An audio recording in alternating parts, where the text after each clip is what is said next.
మనోజ్ అక్క ఇదంట. మనోజ్ అక్కయ్య. అక్కయ్య చేసావా నువ్వు?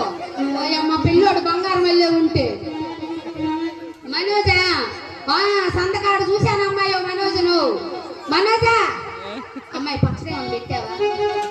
ఏం పెట్టలేదు. ఏం పనికిరాదు. ఉండు మక్కయ్య వాళ్ళని అడుగుతాను. మక్కయ్య నీ పేరేంటి? పండు మిరపకాయ పచ్చడి పెట్టావా? కానీ వాళ్ళు పచ్చడి తింటారు కదమ్మా. చెవితే ఏంటుందమ్మా? పుల్లగా అంటుంది. ఏమిటిది? ఏంది బావా? టమాటకాయ పచ్చడి పెడతావా? కానీ ఆమెకు టమాటకాయ పచ్చడి పెడితే ఏమన్నా నిందే?